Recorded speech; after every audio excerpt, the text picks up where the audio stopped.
Yeah. In that order, again, honorable members. Honorable Malika, we started with you, Mos.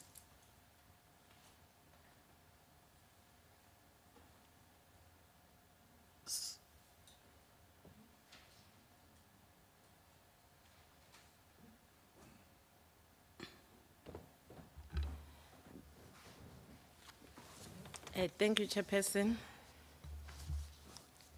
Ms. Right, eh? Thank you, Chairperson. Ms. Zondi. All right, manje. You are okay now? I think you're right. Yes, I am. Ukhululeke ne. Ungabi nenkinga. Please be free. Do not Ms. worry. Zondi, I want to check with you. In your own understanding, what are the roles and responsibilities of the NYDA board? Okay. Chair, can I please mix isiZulu and English in my answer? Yes, you are free to do that. I-role ye NYDA is it has a leading role to ensure that the major stakeholders such as government, the private sector, and social bayakwazi ukuthi ba ensure ukuthi bayakwazi ukuthi ba develop i-youth yase South Africa, and bayakwazi ukuthi bathole inkinga ze youth, and bakwazi ukuthi bathole isixazululo esanele ukuthi bakwazi ukuthi ba meet ama needs, and bakwazi ukuthi ba address ama challenges e youth. Can I have the second part of a question, if you can?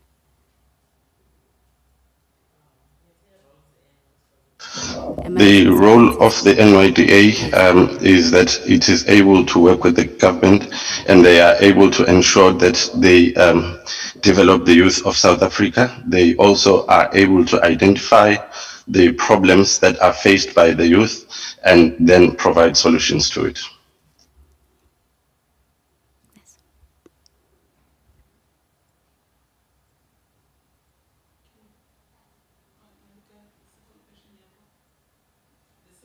Question was about the roles and responsibilities of the NYDA. I did. Oh, okay. So, are you assisted? Yes. Okay. Let's go to the next honorable member.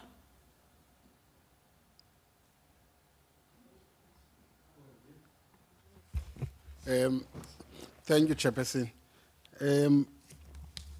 What I would like to know from you, Sisi, kukuthi mhlawumbe apho ubuya khona mawujonga uyabona ukuthi ulutsha ludingani in terms of interventions ekufanele zenziwa yi-NYDA.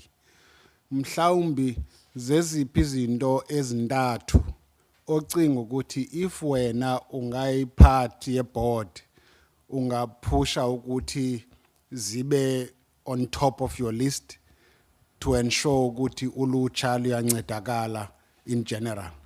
Thank you, Chairperson. Okay. Eyokuqala would be youth, especially le esa kwama tertiary, is not well informed about the NYDA. Youth icabanga ukuthi meke yafunda yangena university kumele ihambe iphume iyocinga imsebenzi and stuff like that.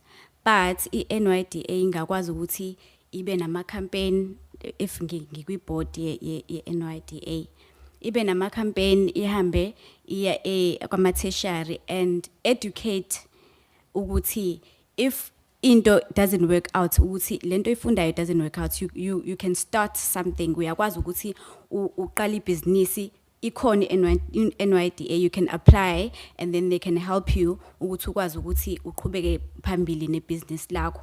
Enye into if ungakwazi ukuthi ngingakwazi ukuthi ngikhulume kakhulu nabantu abase kwama townships kakhulu nasemakhaya nabo bane information encane hayi ukuthi abanayo banencane information about iNYDA and ukuthi ngabasiza kanjani as a community youth nje as a whole ikwazi ukuthi ibasize enye into mengasethiwa ngikwi board ye NYDA ukuthi ngisebenzise i-social platform kakhulu because sonke as youth sisemafonini most of the time and ila sakwazi khona ukuthi si-engage ne-youth yonke because sonke majority of youth inama smartphone and sonke siyakwazi ukuthi si-engage khona so the more ufaka information there the more it reaches to youth yonke. Yeah, I think those are the 3 points. The first thing that I would do if I were to be selected would be to try and change the mindset that the youth at tertiary levels usually have. They also have do not have enough information about the NYDA. They think that they should go to school, to these universities, and then only to be prepared to look for jobs. If I were to be selected, I would also put campaigns that would encourage starting of businesses and people knowing that there is the NYDA that could actually assist them to further their businesses. I could also speak extensively to people or the youth in townships and rural areas as they have quite little knowledge or information about the NYDA. I would also encourage the use of social platforms as most of the youth are using smartphones now and they are found on the social platforms. It would be easier to reach them so that the information about the NYDA would be then disseminated towards them. Thank you. Thank you, Chairperson. Sisma Zondi. Ngaphandle kuyakhulunywa nje kakhulu ngale NYDA and inkulumo zakhona kahle azimnandanga ngoba abanye abantu they've got this perception ukuthi iNYDA iseva abantu becembu elithile abasha abathile then abanye ababine access kule NYDA. If you are appointed as a board member, what can you do to ensure that this negative perception about the NYDA is addressed? Thank you.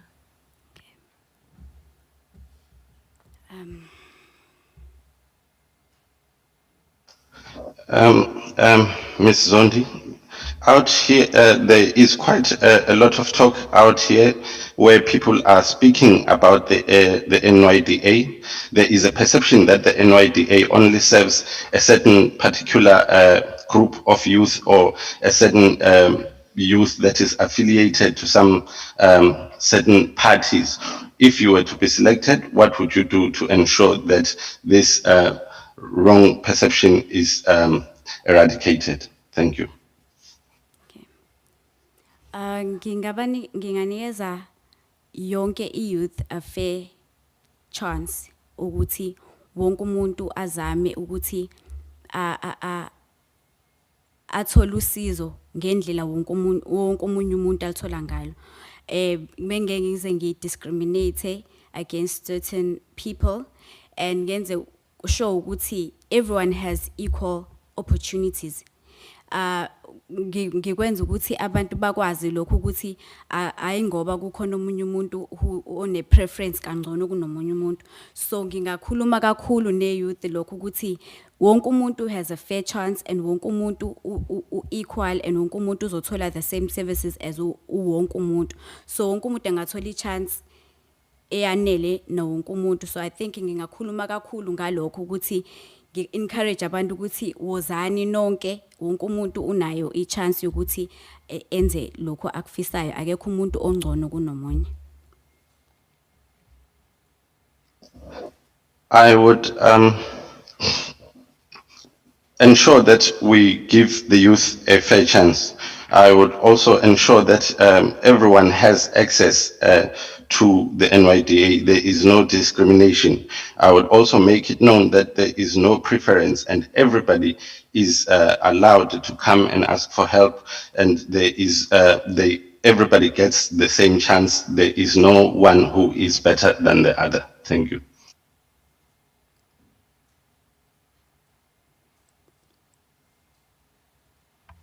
Thank you very much, Chair. My sister, if you are elected as a board member, what can you do to groom young women, especially from disadvantaged background, in becoming entrepreneurs? Thank you. Sorry, I didn't get the first part of the question. Please repeat. I'll be slow. If you are elected as a board member, what can you do to groom young women, especially from disadvantaged background, into becoming entrepreneurs? Thank you. Okay. Yeah, that's a tough one. Okay.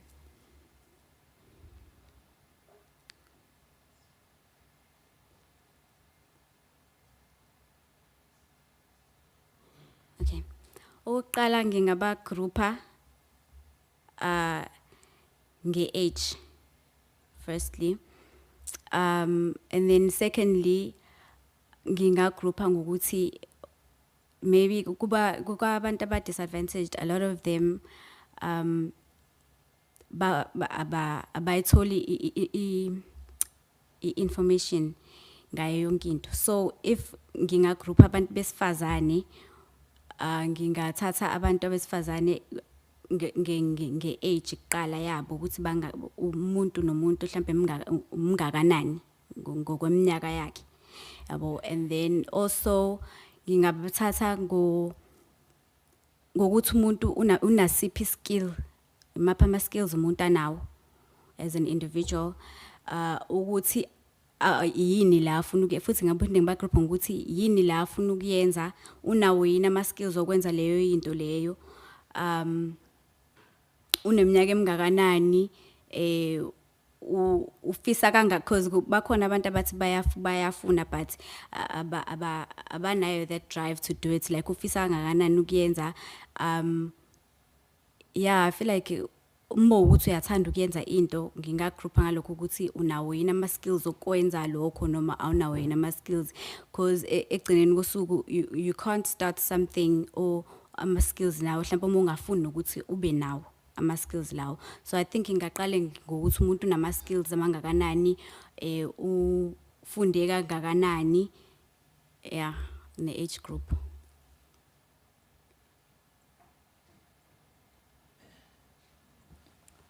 I would firstly group them according to their age. Secondly, there are quite a lot of people that are disadvantaged. If I were to look at women, I would look at them because they do not get a lot of information. So I would group them based on age, and then I would also look at the skills the individual has or possesses. I would also look at what exactly does the person intend to do, and also are they willing, do they have enough drive to do what that they want to be assisted with. Thank you.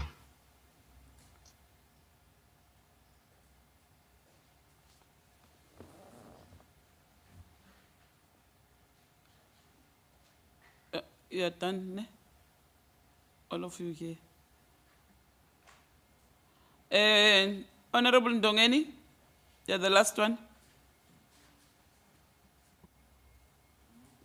Enkosi sihlalo Jabulela manje Yebo. kusekusasa kusithiwa ungu-chairperson ungusihlalo weboard ye-NYDA, kuthiwe ke ngoku okanye wena ucinge ukwenza ii-guidelines ofuna into yobana i-NYDA nestrategy emayisisebenzise, mhlawumbi uzawusithumela kupresident kwenzela into yobana ibe sisikopu senu enizasisebenzisa.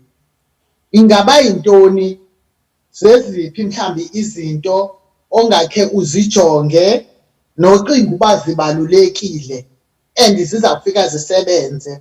And kwiyouth yakho ndicela ungakhethi uthi abe-smartphones. Kukho abasuka ngapha eMnambithi, ndenza umzekelo, kukho abasuka ngapha eMnambithi abanazo i-smartphones. Ndonqena ukwenza umzekelo ngelibode neNgqeleni because awuyazi. Mandenze umzekelo ngeMnambithi. Abanazo i-smartphones, banootilili, abanye abanayo naloo tilili, and noko wena isiNgisi uyayibona laa nto ithi izinto zethu isikakhulu sizenza ngesiNgisi kube kungekho abanye bengasazi ncam isiNgisi, uyayibona? So ungenza kanjani nokokubana ziyofikelela ezo zinto phaa kubo, bayive le nto ithethwayo, bangoyiki ukuyenza? Awunokho usinje usithele qabaqaba apha. Ndiyabulela sihlalo. Thank you, Chairperson. Greetings, Mazondi. Firstly, I would like to ask you, if you were to be elected as a chairperson and you were given a task to come up with guidelines and strategies that you would use on the board, that you would maybe perhaps present to the president, what would you look at? What strategies would you choose? And bearing in mind that there are disadvantaged youth, maybe from Umnambiti, I want to make an example with Libode. I don't want to make an example with Libode and Ngaleni because you are not familiar with those places. Bearing in mind that I want you to add each and every youth, especially from disadvantaged backgrounds, because some of them do not have smartphones. How would you then tackle that challenge? Can you just explain briefly how your strategy would be? Thank you.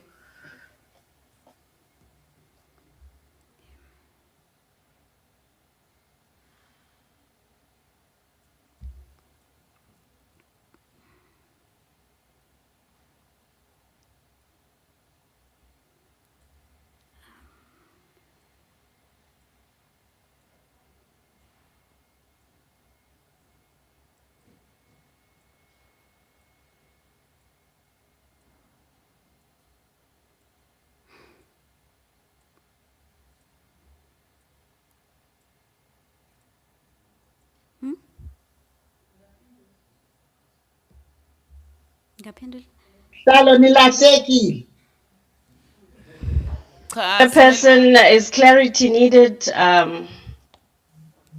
No, we're fine. We're just waiting for Ms. Zondi to respond to your question. So we are just allowing her time to think so that she can respond appropriately. Nkosi sihlalo. Thank you, Chairperson. Okay. Ngicela ukwazi ukuthi the last part of question le ethi ama challenges lawa abantu abase, you said making an example abantu base Mnambithi ukuthi bona bangayithola kanjani usizo. So lokho fanele ngiku base on ama guidelines lawa ekade bewashilo ukuthi angwalist ama guidelines engase ngiwanikezwe upresident, or it's another question.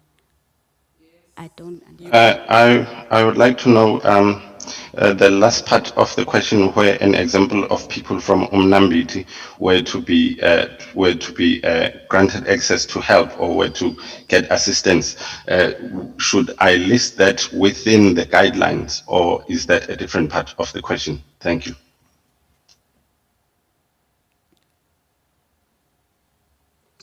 It's different part of the question. Ndingamnceda sihlalo. Masikuncede sis Nondumiso. Let's assist you, sis.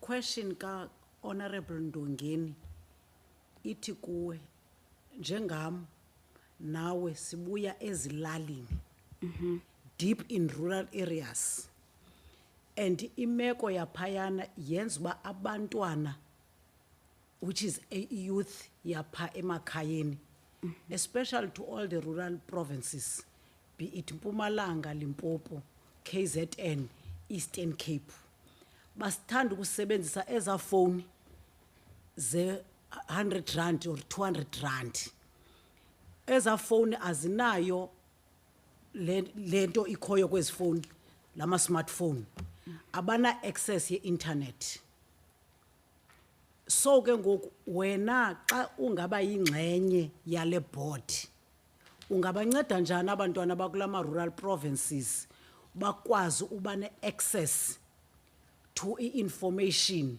ye NYDA and all other lantika organs of of government be it all departments because there is an information ekhoyo efumanekayo ku government wase South Africa including le entity ye NYDA ungabanceda njani abo bantwana nabo ukuthi bathole information like any other young person in urban areas or in townships like our township is in Gauteng so ungabanceda njani abasezilalini bangakwazi ukuba babe ne data bane phone ezizakudala ezingoma smartphones. That's the question of Honorable Ndongeni. Oh, okay.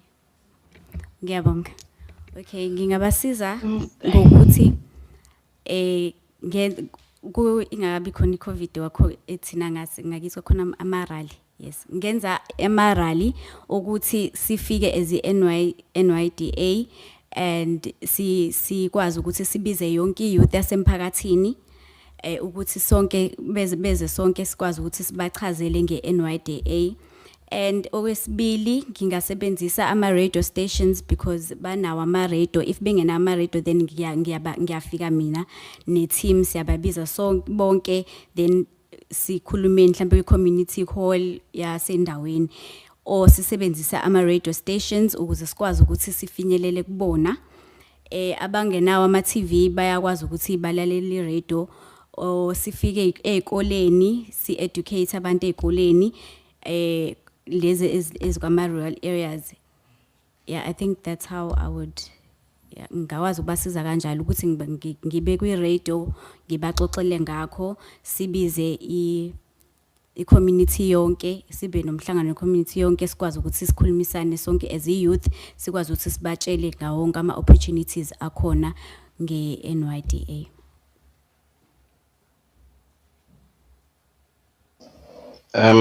I would help them by putting a few strategies in place.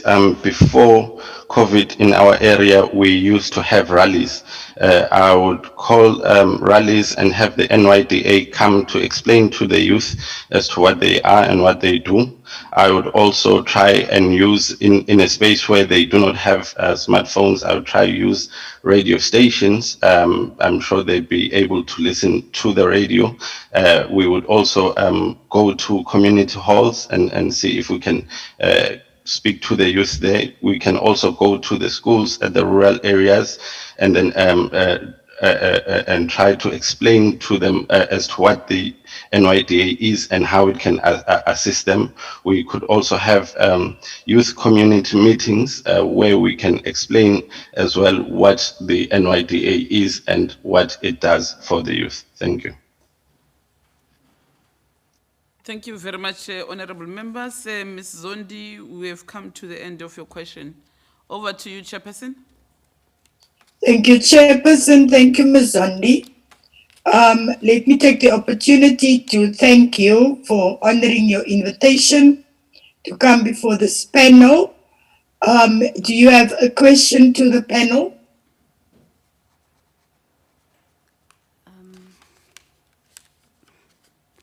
Actually, yes, I do. I do have a question. I would like to know the challenges that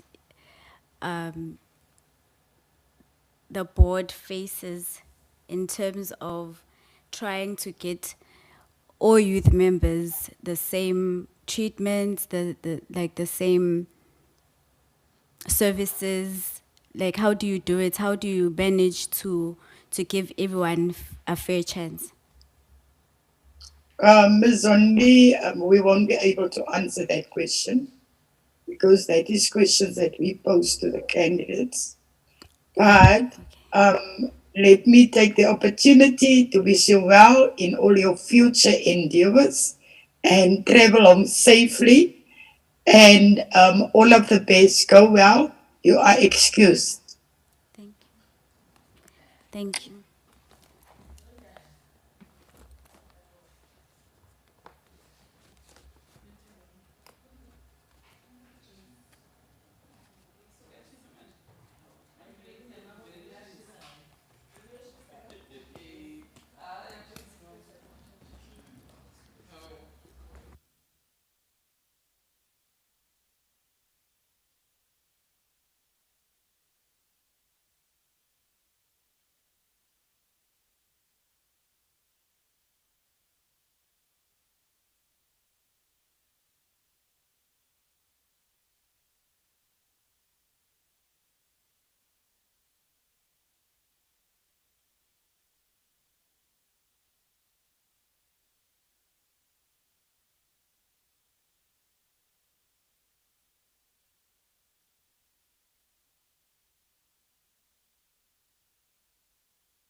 Thank you very much, Chairperson. Our candidate is in.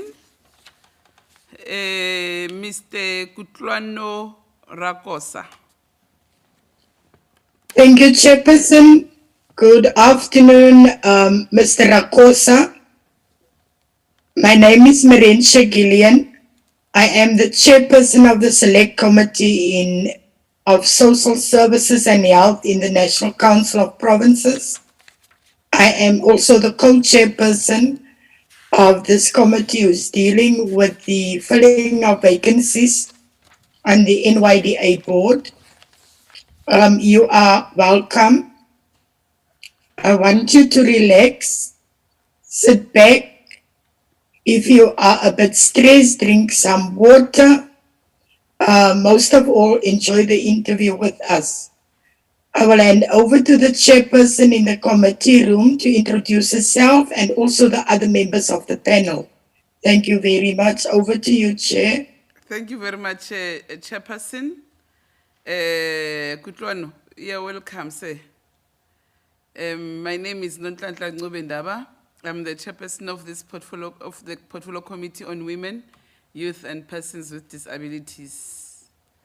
We wish you good luck and hope you're wearing that mask from Gauteng until here. Over to you, honorable members. Thank you very much, Honorable Chairperson. Good day to you, Mr. Rakosa. My name is Fikile Masiko.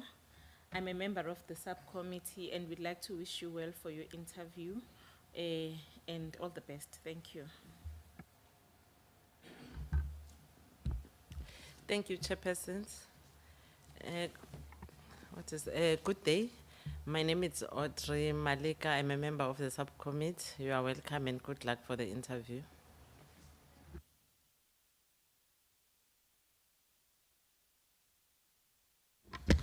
Thank you to the chairpersons.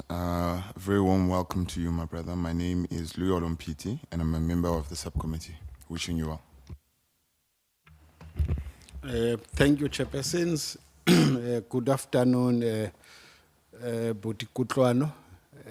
My name is Mbulelo Pacha, and I'm a member of this subcommittee. All the best for the interview.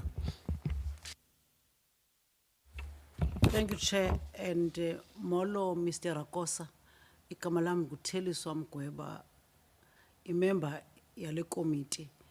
Siyakwamkela and all the best. Greetings, Mr. Rakosa. My name is Honorable Mgweba. I'm a member of this committee and we welcome you. All the best. Thank you.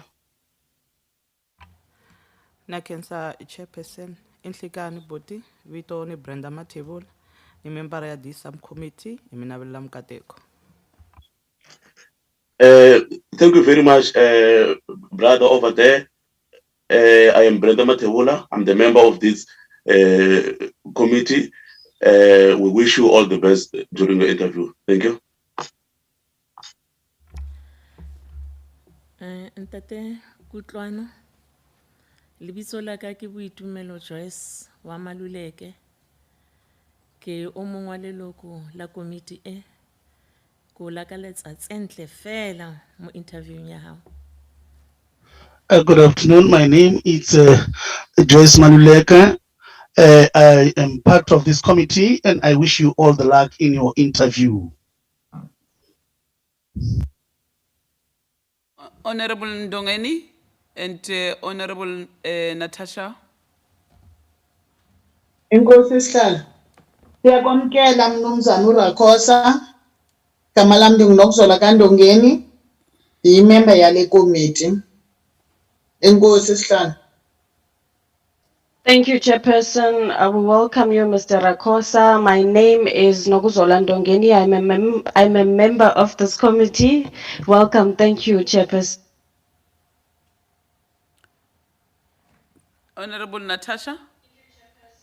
Thanks very much, Chair. Good evening, good afternoon, sir. My name is Natasha Ntlangweni. I'm a member of this committee. Best of luck with your interview. Thank you. Thank you very much, honorable members. Kutlwano, you have 45 minutes with us, but if you are fortunate, we'll give you 2 hours. So you must just relax. And then if you feel that maybe, so to are cool, Puzamans, yeah. If you feel you too afraid, take a sip of water.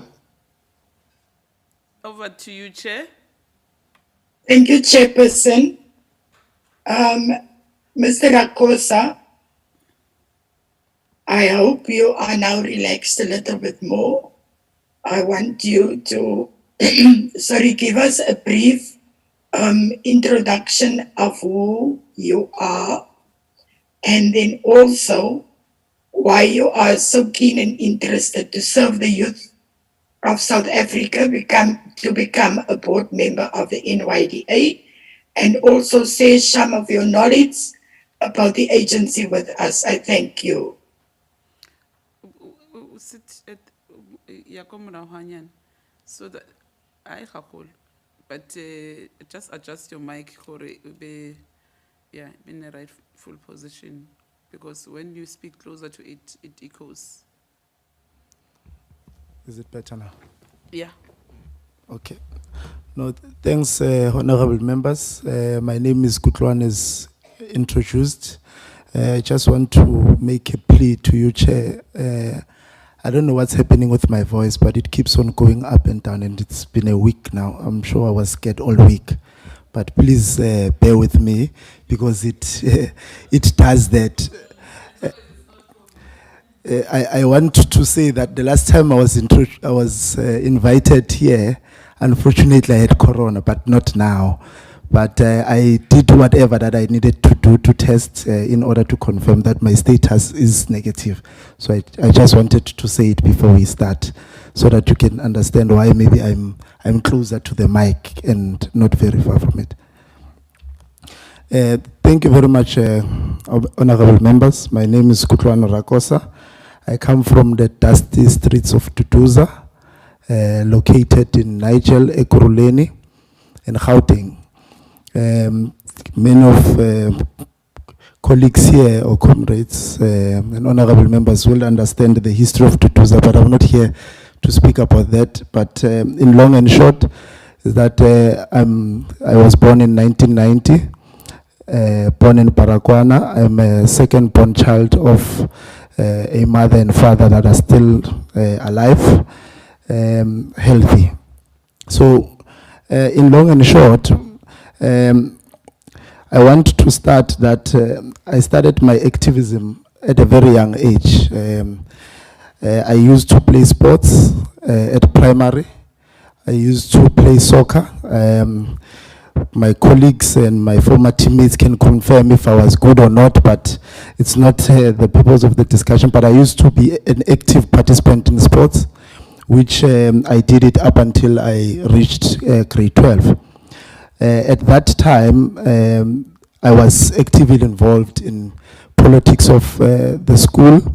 I was obviously at one point a student representative council at school. Prefect as it was known then. But as time went, I passed grade 12, came this side of Cape Town and enrolled in Cape Peninsula University of Technology. When I left home, interestingly, Chair, I left home with an intention to study analytical chemistry, and my second option was dental technology. Through God's deeds, I unfortunately ended up doing National Diploma Public Management, and I passed in record time. So that is at that time that I was introduced into the student politics and the student life. At that time, I participated in the establishment of the HIV and AIDS unit, where I became a peer educator and later a peer facilitator. So my wealth of knowledge in that respect is that I actively involved and assisted the institution insofar as dealing with the issue of communication and awareness of the HIV and AIDS. Together that I... Move back a little bit. I'm getting notices that messages that you are too close to the mic. They can't hear you. Okay. Yeah. Okay, thanks, Chair. Even at that time that I was actively involved in the HIV and AIDS unit, I also became elected in the housing committee. I was elected to lead the sports portfolio. And upon that, I was, with the experience and reviving of the league of the students, I was fortunately enough to be elected as the deputy chairperson of the CHC. So at that time, Chair, I can tell you that we participated in a lot of activities to ensure that students have access and equitable issues that are addressed by the students insofar as the management when it comes to accessing Wi-Fi and many other issues and transport services for students that lived off campus. And we were fortunate enough again to be requested to represent Western Cape in a program called Aqua I. I'm not sure if it's still there, but I know that we were part amongst the cohort that led that movement. And later on in the student life, we participated in many student organizations, and including SAIF. Not sure if it's still there, but maybe it has another name. But it was dealing with entrepreneurship, but we were responsible, or I was responsible in ensuring that we... Okay.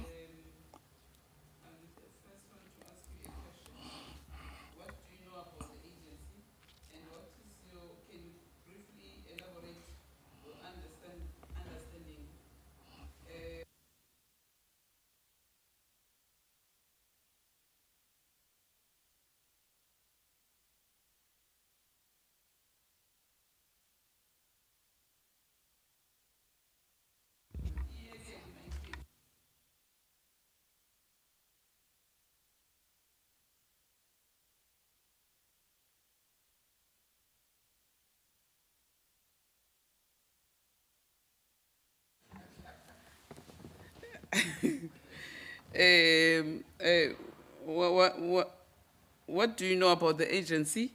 And could you briefly elaborate your understanding on the functions of the NYDA in terms of the Act? Okay. It's a tlogela mic ya rona and sit back a little bit. I said you should leave our mic alone and sit back a little bit. Yeah. Yeah, because akere, when people are sending messages, that means they can't hear you. Yeah, echo Wisha, if you are. When now. Sorry, Tajan. Yeah, and there are mics, there are bobos to speak, so you can't be acting as if you don't know. Okay. Am I audible? Am I audible, Chair? Okay, am I audible now? Okay, sure. Thanks, Chair. My knowledge of the NYDA is that it's a culmination of the Umsobovu Youth Agency and the National Youth Commission. And that was established in 2009, insofar as my knowledge is concerned. And at that time, the leadership was well invested into drafting an act in order for it to brought it to life. And amongst it, I can tell you that I know that there are objectives and functions, as you are saying.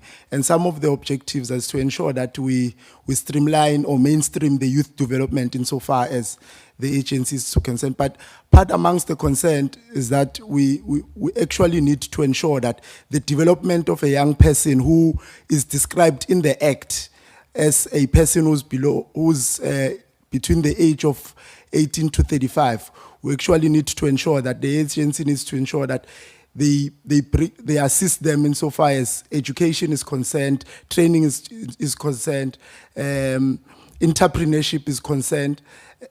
And above all, those are the things that are going to ensure that they respond to the skills and the needs of the young people across all sectors.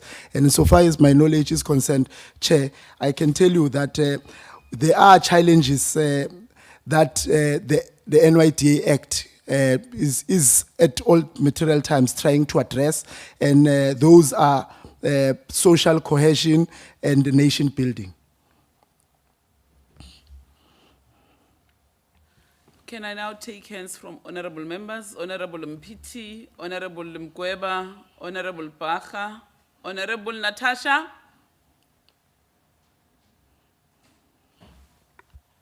Honorable Natasha?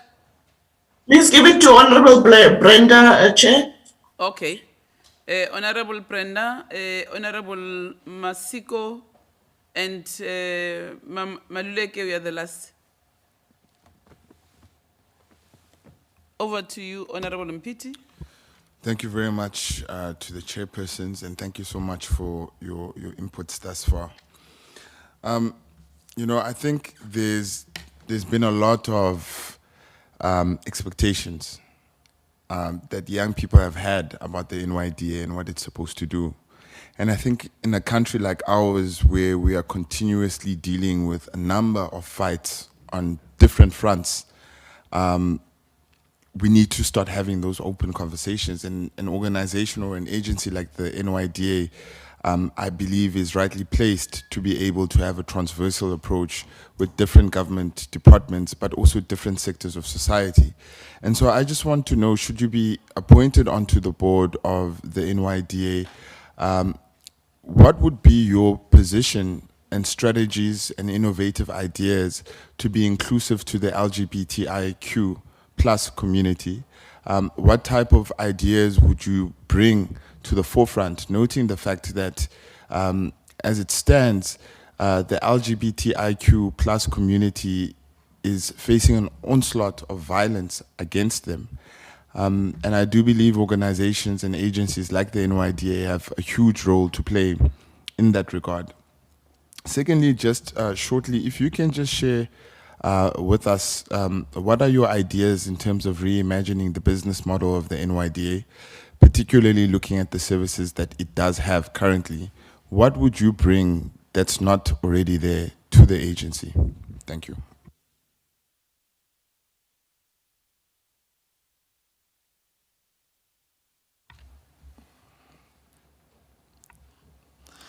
No, thanks, Honorable Mpiti, for the question. One thing that I can say, there's young people have every right to question and criticize the NYDA. That's their institution. And if they do not get the support that they require from the institution that is established to assist them, it's a cause for concern. And I believe that there are a lot of things that the NYDA in its operations and its model needs to try by all means to cover necessary ground in order for them to achieve and touch base with a lot of people, whether it's from the townships where I come from, whether it's for the rural areas, but also with people that are also young people who are in the suburbs, your middle class and any other. So I think that there is, but they have every right, young people, to question that. With regards to the issue of the LGBTQIQ, and I think that we together in this country we are seeing the onslaught that is unfortunately they are facing. Almost each and every time, I can tell you that in other areas and other families, you get a question where even their status is questioned. My old Makoko and Taimalaka, and they will tell you that there's nothing called a gay and a lesbian. So almost at each and every time, before you start addressing their problems, you need to firstly affirm who they are, because they are seen as taboo and many other issues. Now, that is where we need to start insofar as the life orientation part of it. Because at a very young age, if I was taught at primary and high school that there is people who are transgender, gays and lesbians, I would not be at this point trying to affirm who they are. And almost each and every time when we read the news and do whatever, we can see that there are a lot of people that have been killed, maimed because of their status. So we need to forge compacts and social compacts with necessary organization and NGOs about the awareness of who really is an LGBTQI and what really is an LGBTQI. Above all, we need to ensure that beyond everything, we speak to Department of Higher Education, we speak to Department of Education, in order for them to start the education at a bare minimum level, in order for them to then, for all citizens to start to understand who exactly is a LGBTQI. Now, when you establish social compacts, they will assist you to take awareness and information to the streets. You then are able to speak to people who are on the ground almost each and every time. Because even if you speak to a Kutlwano below the 40s who lives in Matatiele somewhere, does not actually know who a person of LGBTQI is and what kind of problems are they facing and how do you address them. Now, what do I think that I will bring to the board? I think that the board needs to be an activist board. I don't think that we need to be fascinated about having offices, whether it's in Midrand or somewhere in Pinoni and whatever. From where I come from, in order for me to reach Pinoni, it cost me about 30 rands, and that is going through. Then coming back, it's about 60 rands. Now, the board needs to make it as simple as possible for a young person who lives in Tutuza and a young person who lives in Ngushwa to access an NYDA office. But the unfortunate part again, Honorable Mpiti, is the issue that we are living in a COVID-19 abnormal situation.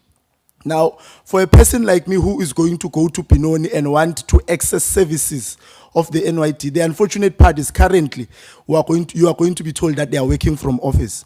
Now, those are part of the things that I think that the NYDA needs to address in its current form to ensure that the digitalization and the telecommunications part of the NYDA needs to be addressed in order for a person who lives in Duduza or Ngusha need not to come to the office in order to be told that, no, go and fetch your copy of ID and come back. Because by that, you will have wasted so much resources that needs to be assisting you in going forward. So that's the reason why I say the NYDA board needs to be an activist board, because by being an activist, you are going to be on the ground and listening to what people are saying about you and not necessarily responding from a higher echelons or somewhere in mid-range and saying, no, these are what young people are saying.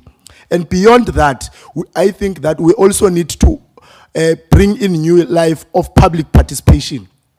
The board needs to be able to have imbizos in respective areas, even in township and rural areas, so that we listen to what people, because it's not a one-size-fits-all. What is happening in the township is not the same thing that is happening in the rural areas and what is happening in the suburbs. So we need to ensure that we develop imbizos, public participation areas, so that we go to the ground and actually interact with youth units offices and interact with director's office in the premier's office, but also interact at the center is customer care areas where a lot of people come and interact with the NYDA, including ensuring that almost in each and every CCC, there is a person, a contact person who's responsible for information insofar as the NYDA is concerned.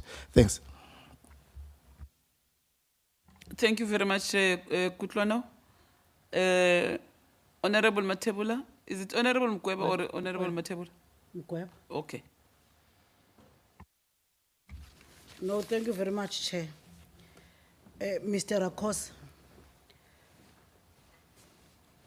effective governance in the public service encourages better decision-making and the efficient use of resources.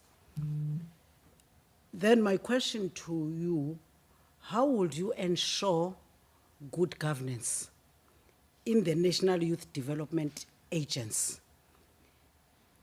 If you can be recommended, appointed to be part of this board.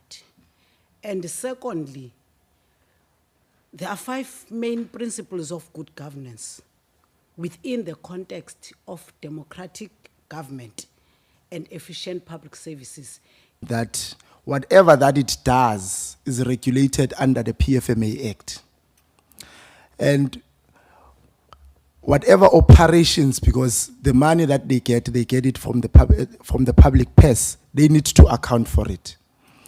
Now, number one, the NYDA needs to ensure that by all means necessary, its operations are in line with the PFMA, including but not limited to the supply chain management policy, because those are the problems in which some of the institutions collapse, where institutions do not have relative supply management policies, and insofar as dispensing the grants, because that is the role that the NYDA does.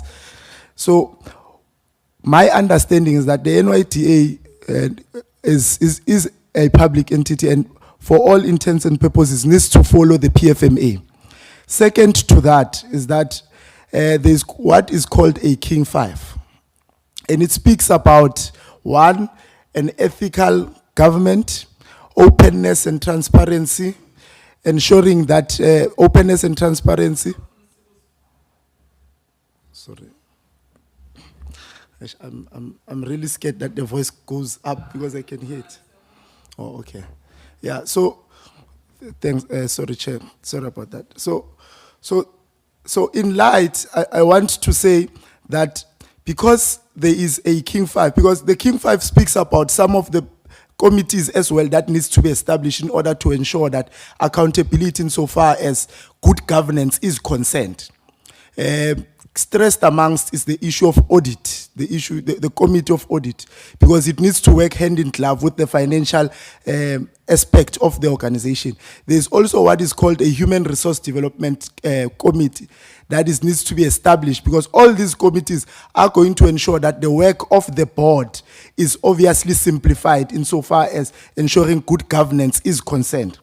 And those are the principles that I think Honorable Mkweba, openness and transparency, value for money, transparency and openness, good governance and ethics.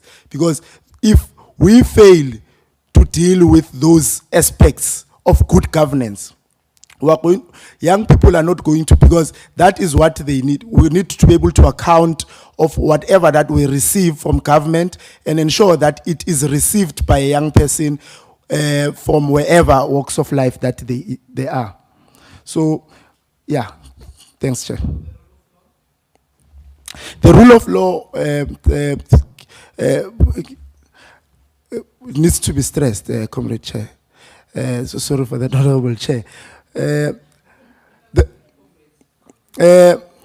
Insofar as, and I've said it before, the issue of the PFMA, rule of law, Treasury has directives that it issues almost timely and every now and then. Each and every time that there's money that is received, whether it's from investment outside the country and inside the country. So there are basic principles that are put there insofar as ensuring that the rule of law is followed by the NYDA, because there are organizations or NGOs that want to contribute to the livelihood or programs of the organization. And I've read somewhere in the current national youth policy that is up until 2030, the proposed draft, where it says there are investment categories of NGOs and other individuals that want to contribute to the life of the NYDA. And possibly when the money is, or the partnership is developed, there needs to be a memorandum of understandings that needs to be developed in order to ensure that there's a balance between what the NGO does and the work of the organization, and it does not hamper, and we end up going to litigations because of the money that has disappeared from the organization. So the rule of law is there. Those at one point or the other, it needs to be fine-tuned, because it can't be a steady or a closed process. But I'm happy that some of the policies and responsibilities that are there, insofar as the rule of law, are there to ensure that the work of the organization is carried on. Okay, Honorable Baka. Thank you, Chairperson. Good one, eh? Yes. Yeah. No, I think that I'm with you in your conversation, but I think that there are urgent issues that we are confronted with, and one of those is the coronavirus pandemic that we have to contend with as we speak. Meanwhile, young people are unemployed en masse. Now, what I would want to get from you, if you were to be appointed as a board member and an issue of youth unemployment, which is more than 70% as we speak, is on the table, what is it that you would see as recommendations to the other board members in order to address that? Because young people who are watching this program as we speak, they want to hear what it is that you want to put across as something that can assist them in ensuring that their livelihood is protected. So what are the key areas that you think you would put forward to ensure that we address youth unemployment that we're confronted with? Thank you, Chairperson. Thanks, Honorable Bacha, for the question. The issue of youth unemployment is a very serious issue. In fact, it's declared a national crisis by the 6th administration.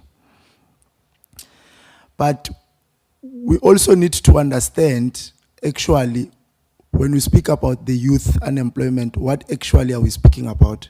Because I can tell you from where I'm sitting that there are young people not in employment. There are young people not in education and training. So there's also an issue of Kutlwano has a particular skill, but the skill is not required by the economy. Now, That is what we need to address. And I'm happy that I also saw in the National Youth Policy the issue that raises very high of ensuring that there are set targets of TVET areas, because those are critical skills in the new economy.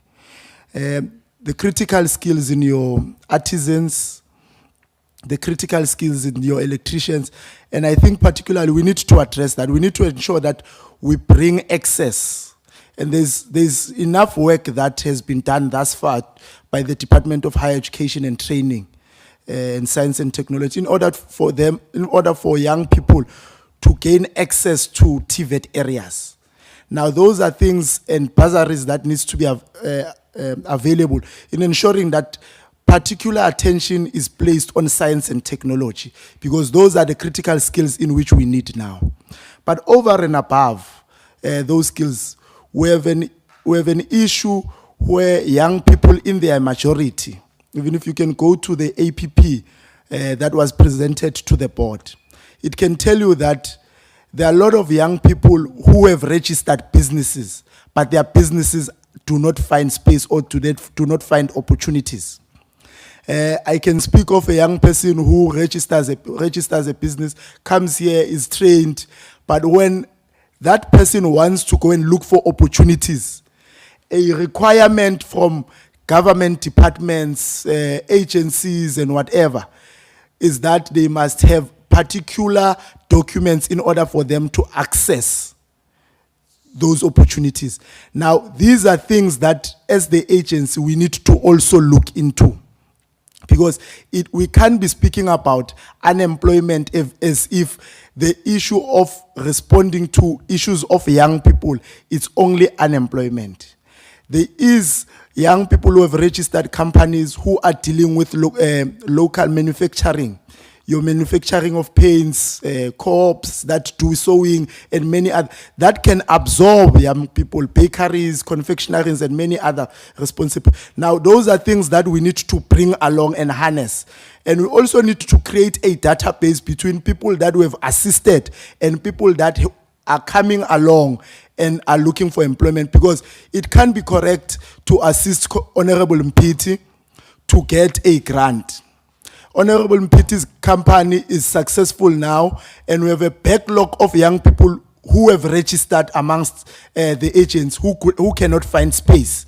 Now, those are interests that we need to bring on board to ensure that if there are possibilities within the framework of companies that we would have assisted, at least we should tell them as a requirement that 5% of people that you are employing need to be able to ensure that are people coming back from the agency. Because should you not do it, then you are saying you have given Honorable Mpiti an opportunity and he must see to it who he finds to be employed there. Where else do you still have people within your own system that are not finding space? So we need to bridge that gap and ensure that we bring those that we have assisted, companies that are advertised almost each and every now and then. They are getting bursaries, they've gotten CIFA, they are being linked to CEDA. But we also need to ensure that those that were assisting in terms of CVs, because that is also our responsibility, assisting them with mentoring, skills development, how do they get opportunities in the same companies that we have assisted as the NYT? But beyond that, we also need to ensure that the same companies that we have assisted, we also link them up with private sectors that we have social compacts with.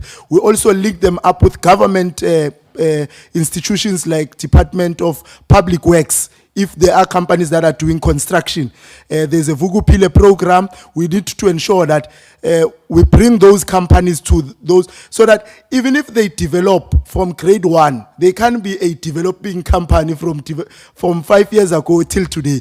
We need to ensure that if they develop, we bring them on board and ensure that they develop level 6, grade 5, and get better business opportunities, because as soon as they are better off, at least we are able to tick off on our targets insofar as young people and employment is concerned. Thanks. I wanted to ask you a follow-up question, but what was up, Honorable Matebula? We'll leave it. It's now Thank you over to very you, Honorable much, Chair. Matebula. My brother, in your own opinion, what causes political interference in the administration? And if you are elected as a board member, you come across politicians who want to interfere on your work, what can you do? Thank you.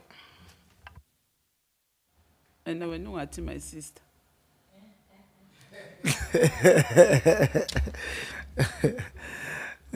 Okay, no, thanks, Chair. Thanks for the question, Honorable Member. It's a very tricky question, but I want to answer it this way. In the current national youth policy that is to be adopted, it speaks about a board charter. But above all, before I come to also the board charter, what I was speaking about earlier, when I was speaking about good governance, the King 5 report actually spells out what are responsibilities of the board and responsibilities of administration or the executive. Because by that, if at that time you do not properly guide the board and the executive of where their limitations are in terms of their responsibility, the corporate responsibilities, that is where the problem starts. Now, I want to come to the board charter. Exactly at the time when you established the board or when we were forwarded and the president officially appoints us, what we are going to do, the first thing, is to ensure that we sign the declaration. Because the declaration needs to, we are going to be speaking about what we are going to be doing ourselves and what the executive, your CEO, your CFO, the likes will be doing.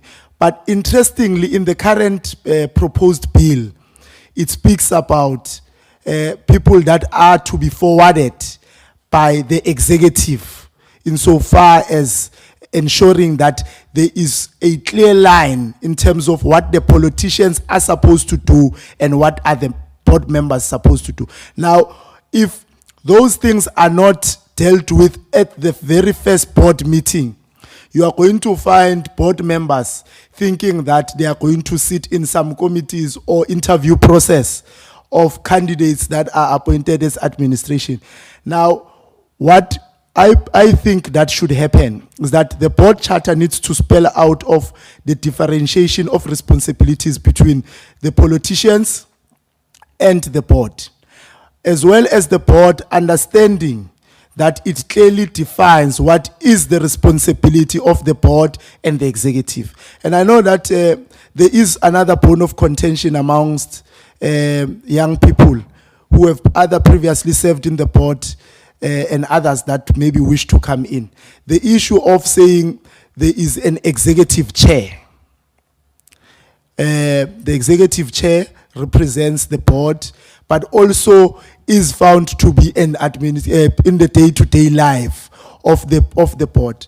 And the point of contention there is that we need to be able to spell out and say the chair of the board and the deputy chair, insofar as the proposed bill needs to be that of the board and leave the CEO to deal with the responsibility of the day-to-day life of the board. Because should the issue keep on coming, we are still going to face serious problems in terms of understanding our roles. Because at some point you might appoint a Kutlwano who's a politician, and you are appointing him as an executive chair.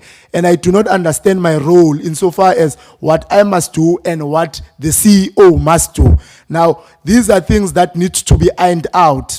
And we need to ensure that in the current bill, insofar as it's being adopted, we need to ensure that the chair remains the chair and the deputy chairperson of the board, away from the current operational management or executive management of the agency, so that work that is done is then reported to the board, so that the chair does not become a referee and a player. Because when he's sitting there in the board, he will also be speaking about what executive responsibilities that he has discharged and Those are things that we need to be able to deal with. Thanks, Chair.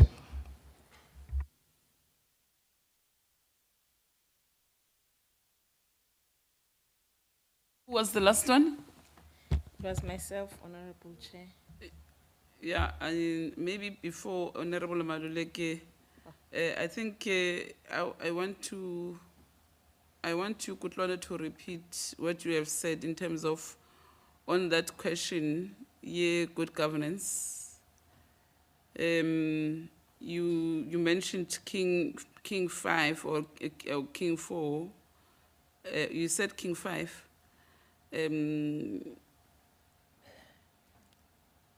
When did King 5 emerge? Oh, sorry, it was King 4, sorry. Oh, okay. It's because I heard you, so I wanted you to correct it so that anyone else who's listening to you will be commenting tomorrow and said, you misled us. So that's why I'm asking that question. No, apologies, Chair. It's King 4. I think sing Petrus BB2 sing Kichimang speed. Okay. Oh, sharp. Honorable Masiko. Thank you very much, Chair. Thank you for the responses that you have provided, Mr. Ramakosa. Mine is on the issue of resources. What are your thoughts about the current budget of the NYDA in relation to its ability to execute its mandate? Thank you, Chair.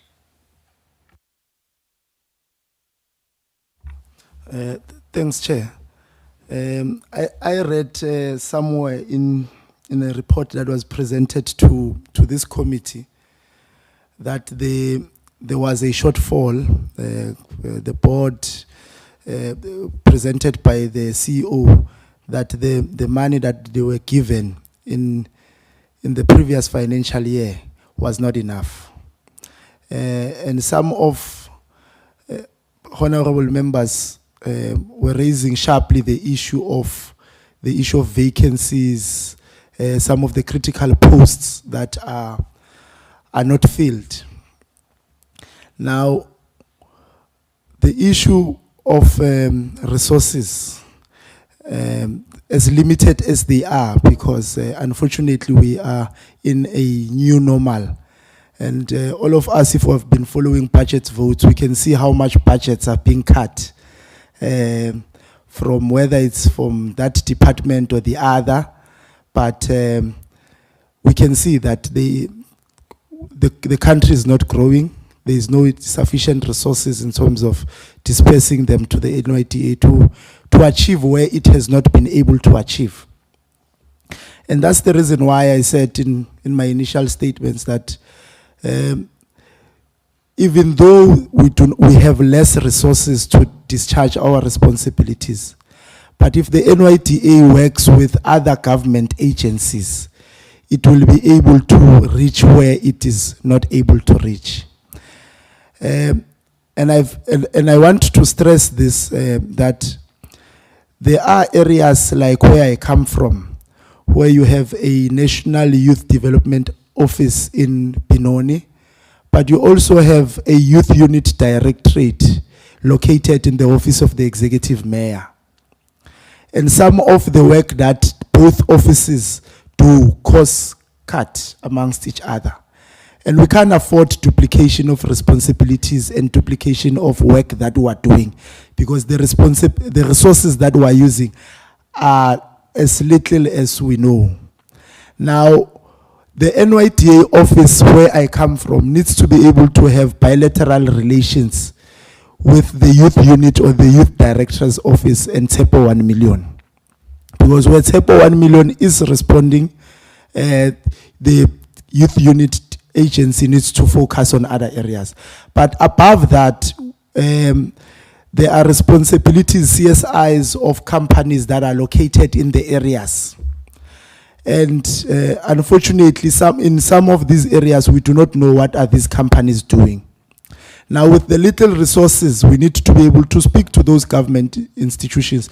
So the NYDA office at where I come from needs to be able to have database of all these companies in Ekurhuleni, and see to it that what is it that they can offer in assistance to what NYDA is doing in order to reach greater heights. Because a young person in Tembisa does not have the same resource requirement as a young person in Tsakane.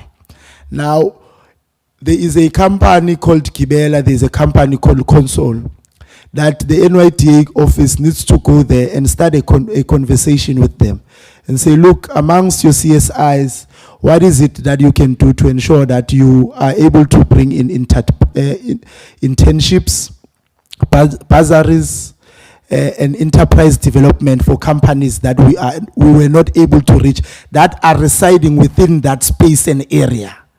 Because as soon as we do that, we are able to ensure that those limited grants that we were supposed to disperse, at least there's someone else somewhere that was able to get catered for through that social compact that we were able to have with a specific company. I think those are, that is my response. Thanks. Thank you very much, Kutlwano. Honorable Maluleke. Chairperson, thank you very much. I think mine is just going to be very short, Mr. Rakosa. If you are given a chance to be a board member, I think when you check the report of the agency, there's this imbalance of gender representation. What can you do to address the issue of gender equality? Thank you.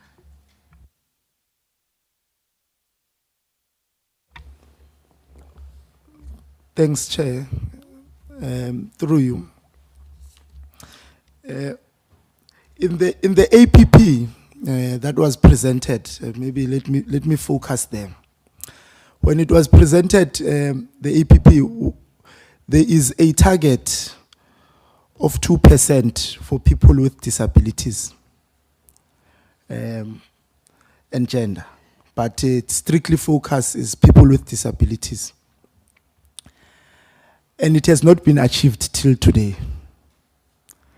Now, that is where I want to start from, because a lot of people of women and people with disabilities are actually excluded most, if not all of the time, from budgets and agencies. Now, the first task that we need to deal with when I assume office, I assume it will be somewhere around July. The first thing that we are going to be dealing with is to ensure that we get reports from the agency.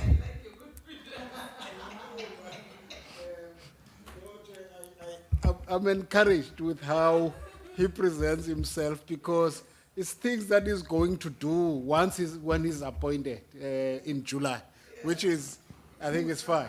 It's okay. No, thanks, Chair. So, Chair, I'm saying the first thing that we need to do, we need to ensure that we achieve this target and address the issue of people living with disabilities. We need to achieve, but this is a minimum target. It's not a whole target.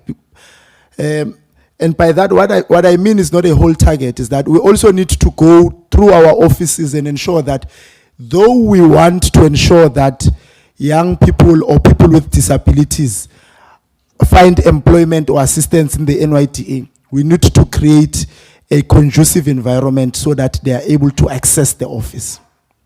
Now, it can't be fair for us to say we want a target of people living with disabilities to be achieved, and the next moment that a person is employed, that person can't access the office.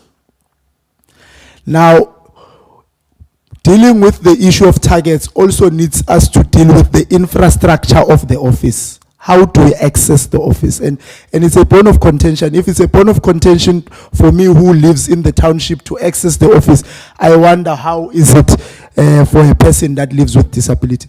Now, another issue is to ensure that 50-50 employment needs to be our set target.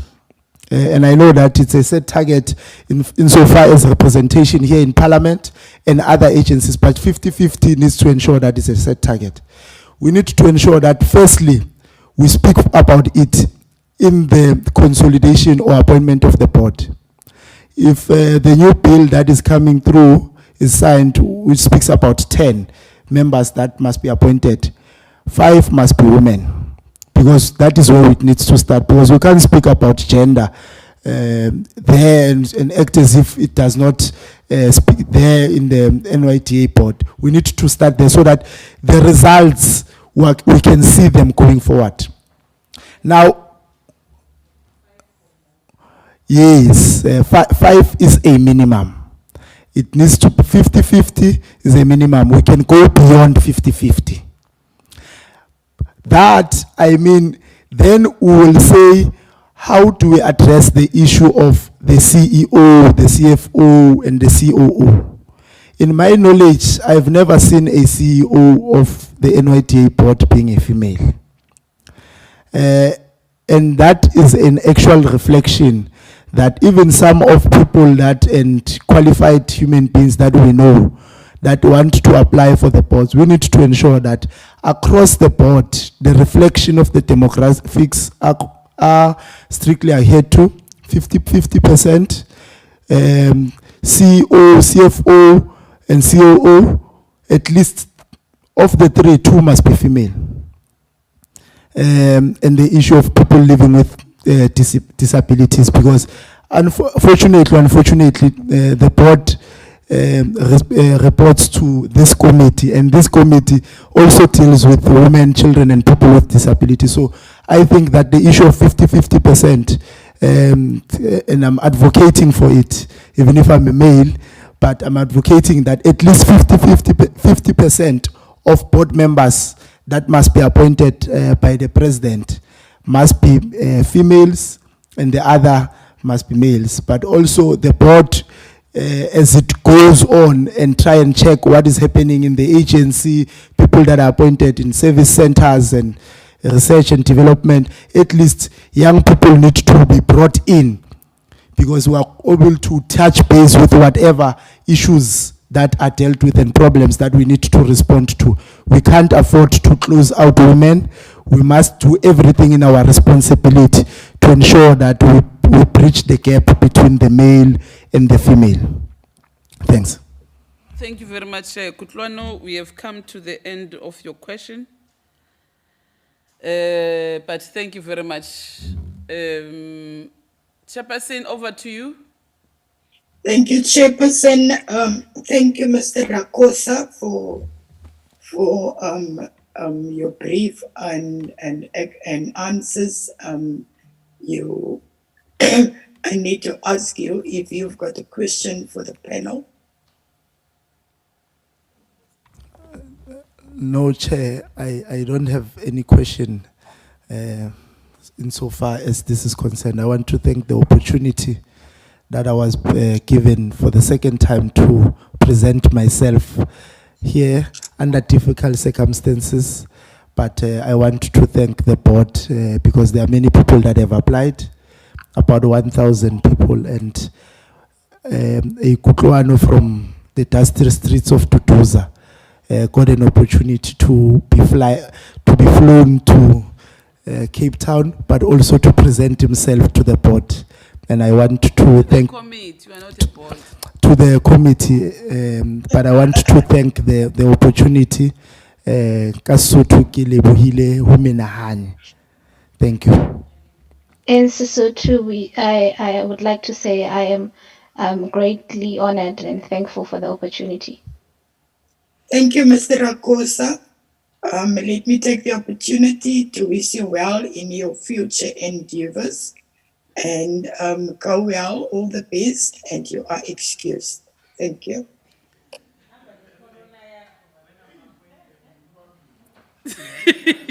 Thank you very much.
Okay,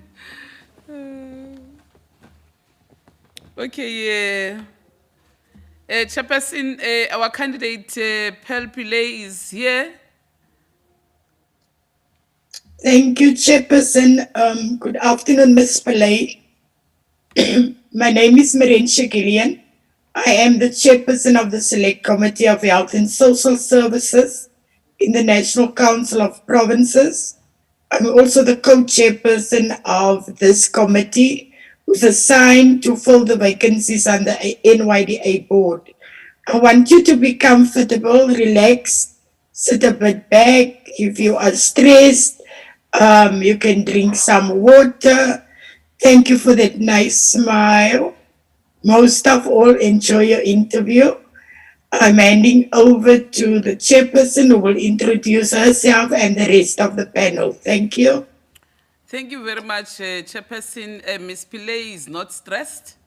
In fact, you know what she said to us now? She said, today is Friday, it's cat. So, no, that was on the lighter note. Good afternoon, Ms. Pillay. You are welcome, and we wish you good luck for this interview.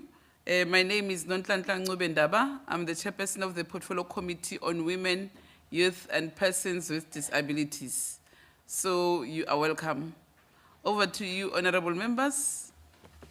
Thank you very much, Honorable Chairperson. Good afternoon to you, Ms. Pillay. My name is Fikile Masiko. I'm a member of the subcommittee. Welcome and all the best. Thank you, Chairperson.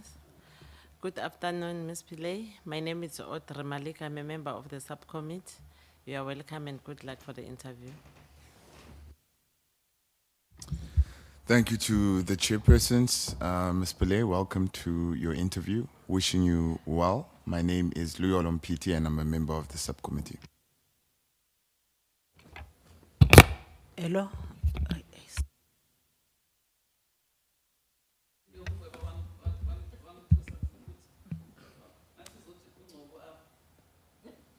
Che? Ayisebenzi. It's Yeah, not working. This one. Yeah. Okay, good afternoon, Ms. Pillay. My name is Telly Somkweba, the member of the committee. You are welcome and all the best for today. Nhlekani, Vito ni Brenda Matebul, a member of this subcommittee, Imnavelam Kateko. Afternoon, my name is Brenda Matebula. I'm the member of this committee. I wish you all the best during the interview. Thank you. Good afternoon, Ms. Pearl. My name is Buitumelo Joyce Maluleke. I'm the member of the subcommittee, and I wish you well in this interview.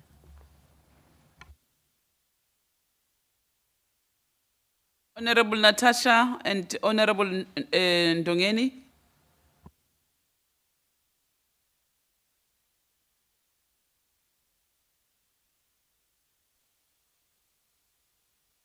Chair, Yes, you can introduce good yourself. Good afternoon, Ms. Pillay. My name is Nokuzola Ndongeni. You are welcome. Thank you.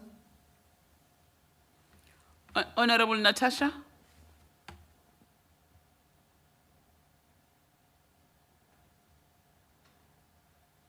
Over to you, Chairperson. Honorable Bacha. Thank you, Chairperson. Good afternoon, Ms. Pillay. My name is Mbulelo Pacha, and I'm a member of this committee. Welcome and all the best for the interview. Thank you so much. Over to you, Chairperson. Thank you, Chair. Ms. Pillay, I want to, that's better. Now you look very relaxed. Ms. Pillay, can you briefly give us an intro of who Pearl Pillay is? Also, your knowledge of the agency. and why you are so keen and interested to serve the young people of South Africa to becoming a board member of the NYDA. Thank you. Thank you very much. I had to take off my layers because I don't know if Cape Town was trying to fool us about what the weather was going to be like, but I was not expecting the rain, so I'm not happy. But it's fine, it's hot in here, so thank you. My name is Pearl, and I am the managing director of an organization called Youth Lab. I will tell you a little bit about Youth Lab in a bit, but my quick background, I'm 29 years old, and I'm from a place called Chatsworth in Durban. You guys are not allowed to make any curry jokes, telling you now. And I live here now. Oh, wait, we're not even in Joburg, guys. Wait. I live in Johannesburg, but like I said, I'm from Durban. My work in activism and youth development started pretty young at home, volunteering at the Nelson Mandela Chatsworth Youth Center. I'm going to skip all the way forward to my time at Wits University, which is where I studied my undergrad and my master's degrees. And I was very firmly involved in student politics at campus level. I was involved in organizations like the Wits Worker Solidarity Committee, the Wits Palestinian Solidarity Committee, and the one I'm most proud of is my place on the Wits SRC, as the last time I checked, a member in good standing of the PYA. I don't know now, things have changed. But that's kind of my background that brought me into the youth space. I note my work with the SRC, particularly in my work with the PYA, because I think that's where my grounding on youth issues and the way young people organize was developed. Being in the Congress movement and being part of student politics taught me what it means to be in solidarity with people that you might not share experiences with. It taught me how to organize. It taught me how to speak about issues in ways that make sense to people. And so I spotlight that as an important part of my youth activism journey. Fast forward a few years, and I got expelled from Wits. That was a fun time. And I started at Youth Lab as an intern focusing on policy and research. 4 years later, or 4 years into that job, I've been there for about 7 years now, I became the managing director. And what Youth Lab is a youth policy think tank that does work to mainstream youth participation. And so I'm particularly excited about this interview because I'm literally just here to talk about my job, which is a lot of fun. And I'm grateful for the opportunity to have young people like myself on a platform like this so that we can share our experiences. Because I think academic knowledge is really important, but the kind of experience we get as practitioners and as a youth development practitioner, I think gives value that we don't often find. And so I'm really happy that we have this opportunity. To answer the question about why I've applied for the board, I think I bring 3 key things into this particular board leadership. The first is actual academic knowledge. I hold a master's degree from Wits University in political science, and my master's focused on youth participation at policy level, and I use the National Development Plan as a case study to figure out what is the extent to which young people feel like they're part of the policy-making process, and where are the gaps in that process. And so I firmly located myself academically in youth work, which takes me to the second part of why why I applied, was because I'm an actual youth expert. I've worked in the youth space for 7 years now, and I've worked on a range of issues, from policy to entrepreneurship to sexual health and rights, and community development and the development of young activists. And so I think I bring a particular level of expertise, but my expertise is not just informed by my academic background, it's informed by key insights. One of the great things about the work that I do is that it situates itself where young people are. And I think we hear the buzzword often where people say you must find young people where they are. I actually get to do that. And so when I speak, I don't just speak from whatever academic knowledge I have, or whatever books I've read, all of that. I speak because I carry insights from young people across the length and breadth of this country who have something to say, but might not necessarily have the space to say it. And so I think those three things working together will prove invaluable to the NYDA board, because I think a board like this requires practitioners. It requires people who have located themselves in the work. I wake up every day and I do youth work. This is my favorite thing to do. And so it seems like a logical next step to be able to be on a board such as this and be able to get the platform and resources to supplement the work that I've already done. Thanks, Chair. Thank you very much, Ms. Pillay. Chair, can we continue? Yes, Chairperson, you can continue with the members. Honorable Thank you. Natasha, Honorable Natasha, Honorable Ndongeni, Honorable Mkweba, Honorable Mpiti, and Honorable Malika.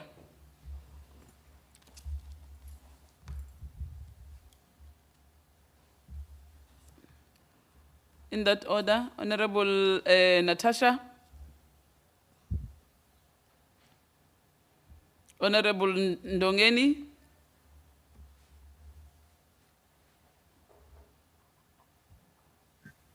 Thank you, Chair. Morning, Pal. Can I call you Pal now? You can call me whatever you like.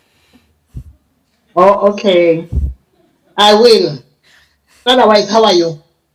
I'm good. I'm good. I had a very rough flight, but we're here now. Oh, okay. I'm sorry for that. But you look relaxed, no? It's just my face. Oh, okay. Pal, the act provides primarily for the NYDA a unitary structure responsible for implementation of youth development program, including the mainstream of the youth development activities by all stakeholders. What strategy would you have devised to ensure that agents effectively implementing youth development programs? That's a big question. Thank you. I think part of what makes youth development work fun is that young people are actually really, really interesting. But we lose a lot of that because we get bogged down with what development means, and we get into the bureaucracy of things, right? We get into the admin, we get into what does policy look like, what are strategies that we need to develop. And we forget that behind everything are actual young people just living their lives and trying to make a livelihood. And these young people are all experts. One of the fundamental things that I believe, and I keep it throughout my work, is that young people are youth experts. You don't need to go to school to know what your experience as a young person is. We all live here in this wonderful, weird place, and we experience all of the issues that our country has and faces all the time. And valuing the experience that young people have and using that as the springboard from which we do development work, I think is how effective program implementation happens. One of the things that we've been fortunate to do in my work is travel around different parts of the country and actually just talk to young people about what their hopes and aspirations are. And part of what has come out of that work is the idea of partnerships. And so I think for me, that is the main response to this question, is cultivating partnerships that are intentional and that are meaningful. And what that means is that if we say, yes, young people are experts, right? They know what they're doing, they know what they want. They might not speak the same language that is used to being spoken in places like this, but they know what they want, right? And if we value that, and we value the work that young people are already doing, I often say that I am willing to physically fight anyone that says that young people in this country are lazy and apathetic, because nothing could be further from the truth. The truth is that young people are organizing every day. They're implementing programs in their communities by themselves. We know this. And so part of effective program implementation is to say, what is the work that young people are doing? Where are they? And how do we supplement that work and co-create with them so that our work can move forward together? I did some work a few years ago in a place called Bonnievale. We're in the Western Cape, so I'm sure people in the house know where that is. But Bonnievale is home to Parmalat. And when we went into that community, we found basically no investment in the community that this big company is located in. But we found young people. We found young people with appetite and with energy and with space to do the things they wanted to do to uplift their communities. And through that level of engagement, where we said, actually, you guys live in this community, you know exactly what goes on here, what can we do together? We managed to implement some very effective programming there. And so I think that needs to underpin the work that the NYDA does, that youth as a cross-cutting issue is impossible for one agency to handle everything, right? And I think the reason why we're amending the NYDA Act right now is precisely because of that mandate is so broad that you're setting the agency up for failure when you're saying, actually, you must do everything, right? And so we don't have to do that. There are young people who are out there doing the work already, and it's about finding them and finding ways to co-create. The last point that I'll add, because I don't want to exhaust my time, is to speak to young people in their language. One of the nice parts about my job is I get to take big policy documents and make it really simple for people to understand. We've done this with the NDP, with the IYDS, with the National Youth Policy, and what you'll find is that when you speak to people in a language they understand, there's no concept that is too difficult. And I think, especially in the policy space, we like to believe that you need certain qualifications or certain kinds of backgrounds to be able to contribute, right? But that's actually not the case. What we need to be able to do, and particularly structures like the NYDA, is make the work accessible, whether it's communicating to people in their actual home language or actually just taking the information that we need to give to young people and condensing it to make it appealing, right? And I think there's nothing wrong with saying that youth development work actually needs to be appealing to young people, because you want people to opt into your work. And I think that's a gap that we find a lot, is that we think by virtue of the fact that you have a good program and you have good intentions, people must just buy into it. And unfortunately, that's not the case. Young people vote with their feet, right? If something doesn't serve young people, they will not be there. And so what are the ways that the responsibilities that we have as practitioners to actually make our work accessible? Find young people where they are. They're on social media. I know the younger side of the youth spectrum is on TikTok. Personally, I don't understand what happens in that place. I'm sure other members here also, people are looking at me confused, so I know. But that's where young people are found, right? And we have the responsibility as people with resources and access to learn the language that young people speak and speak those languages. And if we do that, if we prioritize accessibility and partnerships, I don't think that there's a task that's actually too big, particularly in this space.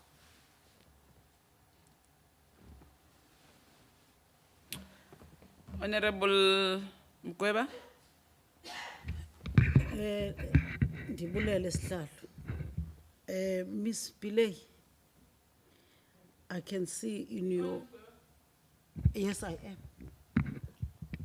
I can see in your CV on youth experience that you are currently managing what we call a youth lab and a national youth policy think tank, which aims to build youth capacity and mainstream youth participation.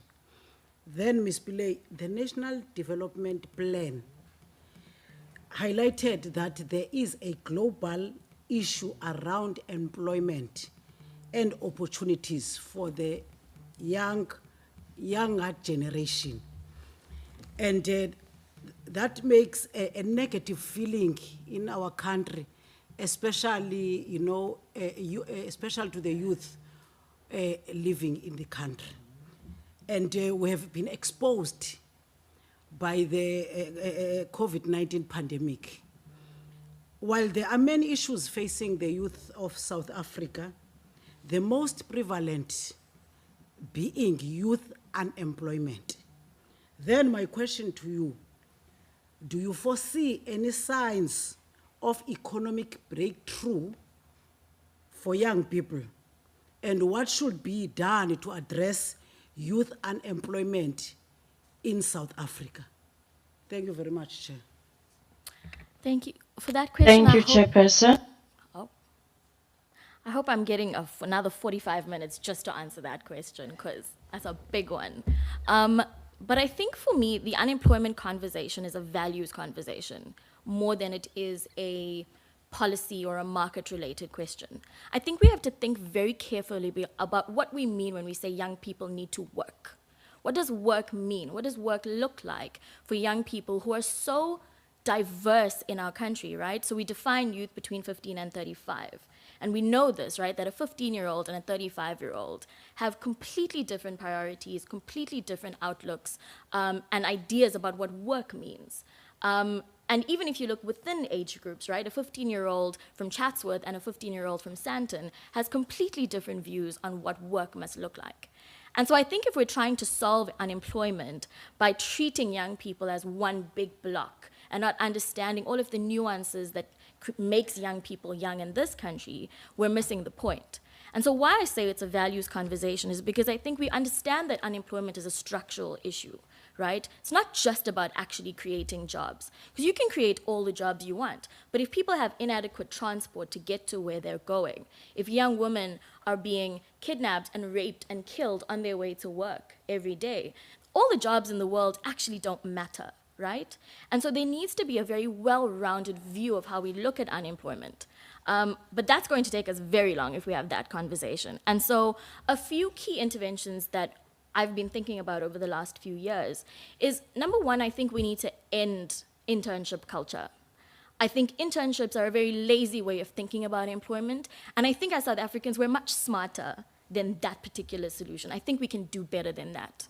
Because what internships do is they take young people, and you'll find when you speak to young people, is young people bounce around from internship to internship. You'll see someone's CV and it's 6 internships that they've done, right? That's not gainful employment. And you've told young people that your place in this economy is to spend 6 months to a year at a place and then figure it out yourself, right? And I think that's not the message we should be communicating to young people. What it also does is it creates a revolving door of labor to exploit from the private sector, right? And that brings me to my second point about the unemployment issue, is I think we need to interrogate very seriously our relationship with the private sector in this country. The private sector does not move unless there's a tax incentive. And I don't understand how we allow that to happen. Because as corporates that sit in our country, that exploit our labor, that exploit our finances, that exploit our emotions, right? I think everyone knows the experience of working in corporate SA and the kinds of things young people are exposed to. The private sector gets to do that and feels no responsibility to give anything back. And so I think the conversation should be, what is the responsibility that the private sector has to the society that it lives in? And why is it that we need to incentivize building that society, right?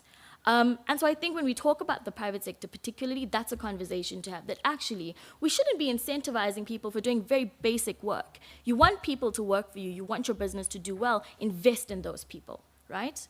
The other thing I will say is entrepreneurship is not a one-stop solution. And I think we get very, very bogged down when we talk about unemployment. The NDP has a very large focus on entrepreneurship as the thing that's going to pull us out of the unemployment crisis. But there's a reason that most small businesses fail within their first 3 years. All of the research around unemployment has shown that people in South Africa start small businesses out of necessity. Not because entrepreneurship is a fun thing and they have a passion for business, but because we don't have other options, right? And people like that, without adequate business support, we know that the cost of doing business in South Africa is incredibly high. So you've got a really high cost of doing business, and people who are only getting into entrepreneurship for subsistence, those things are going to set people up for failure, right? And so I think we need to think about what entrepreneurship actually means, who are the people that fit within what we call an entrepreneur, and what kind of resources can they be supported with. But it's definitely not something we can paint everyone with. And I think pushing people into entrepreneurship is part of the thing that sets people back, because you find that people invest so much into creating and running small businesses that when it fails, the level of hopelessness that you find amongst young people who have tried and tried and tried and failed is much harder to come back from. And so I think we need to think about that. The last thing I'll say on this point is that we need things like a basic income grant. I know there's been great work with the Pay the Grants group during COVID, but young people need money, right? That's the bottom line. You need money to print your CV. You need money to get yourself to a job interview. Every single thing about finding a job requires money. That's why I think a basic income grant is one of the first steps to being able to look at unemployment in a more holistic way. Thank you very much. Honorable Mpiti, Akiri, we are the next, ne? Thank you so much, Chair, and thank you so much, Ms. Pillay, for your inputs this far. You know, I think it's really important, the point that you've raised about. Firstly, before I get there, I just want to say that I think Youth Lab has done an incredible job in the youth space, and I think, you know, I always say in my portfolio committee, our committee here, when we deal with youth issues, you guys are always the first ones to actually say, you guys need to think about this, or this is taking too slow. But I really do appreciate that. But the point that I want to start off with is the point that you raised, is to say that we can't merely just rely on academic knowledge to take us through what the South African population or youth population is going through. We actually need people on the ground, people who understand the work. So to just basically read a book or get a PhD doesn't really necessarily mean that you can deal with the issues that young people are dealing with. And so when we talk about gender-based violence, we always say that it shouldn't be, government should partner with those NGOs on the ground because they are actually doing the work. And I think this is relevant here, particularly for the NYDA. And so my questions, just two questions, really short, is when we look at programs like the YES program, where government is saying, look, we want to partner up with the private sector, we want to give these tax rebates to these private companies, and all of that. We know that there was 1 million jobs promised, only 55,000 were achieved.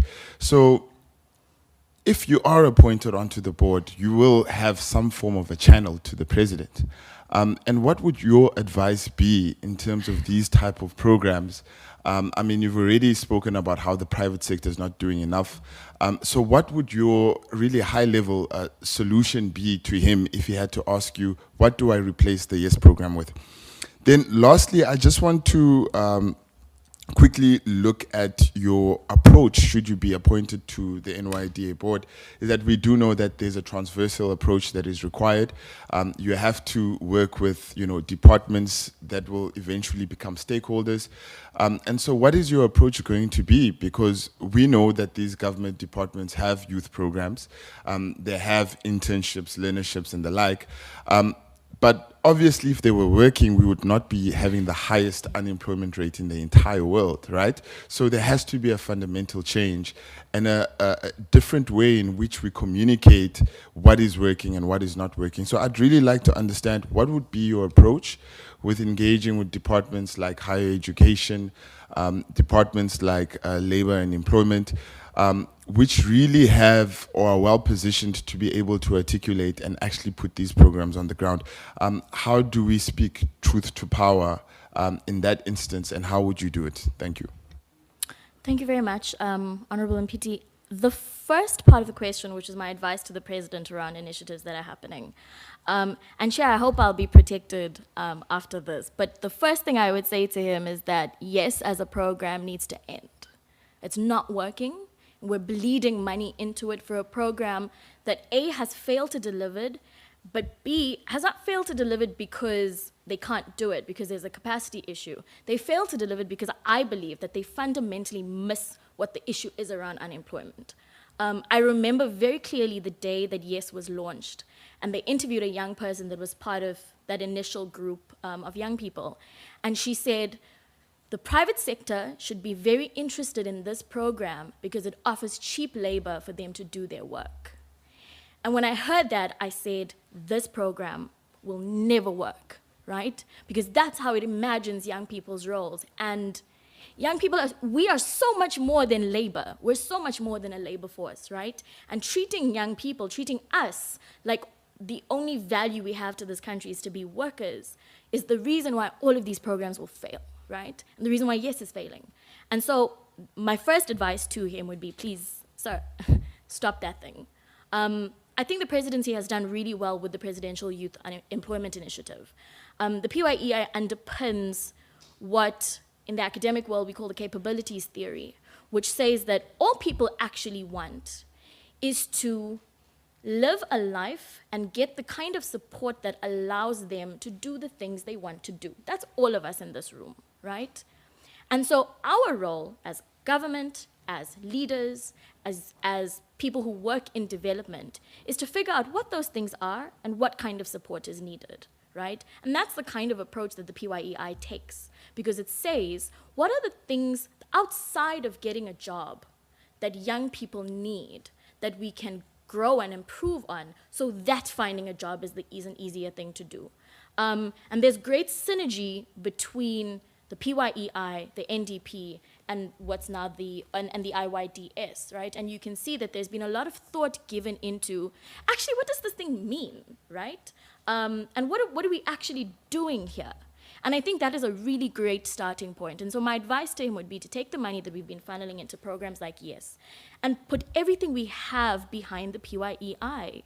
I think that it has imagined a way, so one of the things I really enjoy about it is the workforce development programs, right? Because it understands that getting a job is actually probably the easiest part of the unemployment crisis. And that says something, because we don't actually learn how to work as young people, right? We get out of school and we get into a job, and nobody actually tells you how to speak in corporate meetings. I'm sure all of you have had to deal with, I hope this email finds you well, as per my last email things, right? Nobody teaches you the soft skills that you need. Nobody teaches you how to deal with racism in the private sector particularly, right? And so young people are facing a complete culture shock when you get into employment.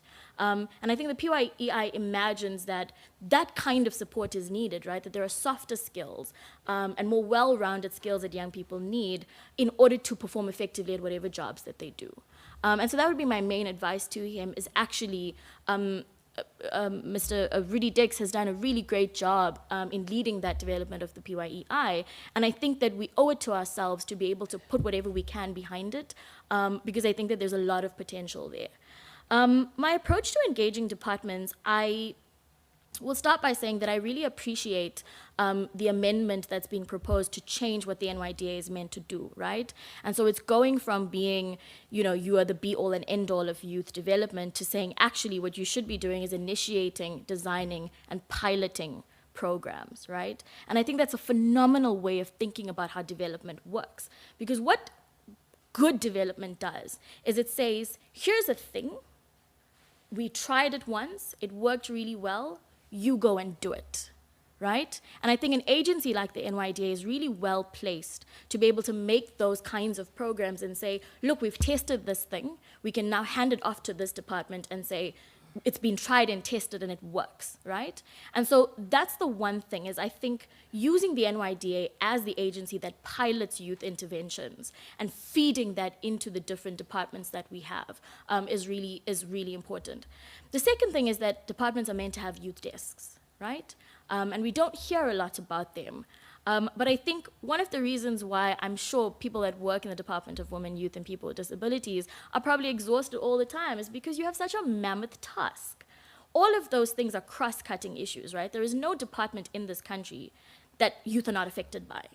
And so expecting that one department is going to cover all of that work is actually a really, really heavy thing to expect. And so I think we need to capacitate our youth desks. We need to actually find out, why aren't they working? Who are the people that are in them? That is your point of liaison and engagement, right? To actually have a young person, and I must emphasize that youth desks in this country should be managed by young people, to go to them and say, what is your work, right? At local government level, we have things like the IDP. There has to be a young person involved in that process and in the managing of the programs that come from it, right? And so I think engaging with our counterparts in those different departments is really key to how we engage them. But I also think we have many other structures that need to be brought into the party. We've got the South African Youth Council, we've got the Presidential Youth Working Group. That's another thing I would really, really urge our president to prioritize, right? Because it gives us a point at which young people can say, here are the people that represent us in platforms that we don't always have access to. And so I think capacity building, groups like the South African Youth Council, like the Presidential Youth Working Group and our youth desks, gives us an easy in for constructive engagement. Because we're not there because we're trying to have a party, right? We're not there because it's fun to be there. We're there because we believe and we're committed to advancing youth livelihoods in this country. And if you have that basis, that we all share the same values, then engaging with people and engaging with your peers becomes a much easier thing to do. I hope that answers your question. Honorable Malika. Thank you, Chairperson. Thank you, Ms. Pillay, for your responses to the questions. I want to check with you for the effective good governance. How would you, if you are appointed or recommended as one of the board members to be appointed, how would the Public Finance Management Act apply to the NYDA? And what role would the board members play in terms of the PFMA in the NYDA? And also just give me five main principles of the good governance. Okay. So what we understand to be the main principles of good governance is the rule of law, moral integrity, transparency, participation, responsibility and accountability, and my memory is not going to let me down because it is efficiency and effectiveness. And I think those last four don't laugh at me, guys, you also forget things. I think the last four is the thing that the NYDA should prioritize that ties in really well with the expectations of the PFMA. So, and that is transparency, participation, accountability, and effectiveness and efficiency, right? I think we have learned the value of transparency in this particular process. We are a year after you guys have sat here before and done these interviews before, right? And the thing that underpinned what happened with that process was transparency. Young people said, tell us what's going on, right? And I think that is a principle that must apply consistently and throughout all of the work that the NYDA does. We have nothing to hide if the work that we're doing is honest and committed and intentional, right? And I think building relationships with young people that are based on those values also feeds into, the policy expectations of the PFMA. But I think the thing that's most important is actually effectiveness and efficiency. We've seen the NYDA budget where between salaries, advertising, comms, and computer services, is almost 100 million rand that's spent. And I think we have to interrogate how effective our spend is, right? Because the PFMA is very clear about what must happen with the money we have. And I think that we need to think clearly about how is the way we spend money hindering the work that we do. And so as a board member, for me, that is the thing that is most important, is to say we have this budget. It's a really big budget, but it's also a really tiny budget. And how do we effectively use that budget to do the work that the NYDA needs to do? And so one of the first things for me would be doing a capacity audit of the entire staff complement of the NYDA. What is everyone's role in this machine, right? How do people imagine their own roles in this machine? I'm very fortunate that I manage a team. And one of the things that makes my team as successful as it is that every single person has self-identified what their role on the team is, what they bring to the organization, and what their vision for the organization is. And my role as the employer is to figure out how to make all of those things happen. And I think the NYDA can operate the same way. It's filled with young people who all have ideas and who all have things to say, right? And need to be capacitated to be able to do their work more effectively. And I think in doing that, we can trim the fat around what is the unnecessary expenses that we have and make the work more effective. The other thing is, what are the things we can insource in the NYDA?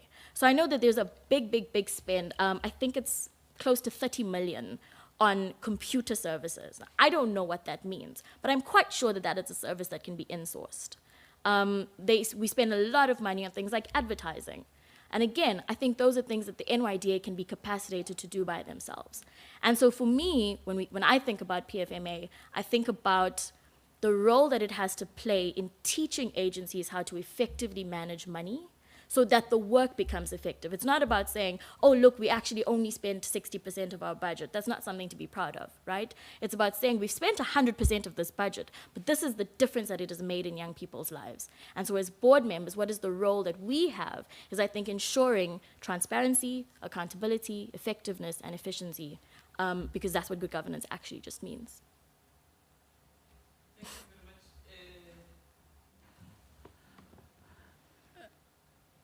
Mpiti. Why? Okay, thank you very much, Ms. Pillay. Khona omunye siphelela ngithi 6. Is there someone else? That should be all of us, 6 of us. Am I correct? Thank you very much, Ms. Pillay. Over to you, Chair. Thank you, Chairperson. Thank you, Ms. Pillay. Let me take the opportunity to thank you for honoring your invitation to come before this panel on a Friday afternoon. It was very nice listening to you. I want to know, do you have any question to the panel? I do not have any questions. I would just like to end by thanking everyone for their time. I was only half joking about the Friday thing. I've been following I've been following the interviews the whole week, and I know that this has been a really daunting process. And as someone who is invested in this space, I'm really appreciative of the work you've put in. And I know that the list that is submitted is going to be the list that's going to actually change things for young people. So I'm very appreciative. Thank you for that, Ms. Pillay. Let me wish you well and all the best for your future endeavors and for your company. It is very good to hear from the members that they know your company and that you are doing tremendous work amongst the young people. We thank you very much. Go well and have a nice journey home. You are excused. Thank you so much. Okay, thank you. So I don't know whether you're a Cape Townian or a Gautenian or a KZN. Hey, okay.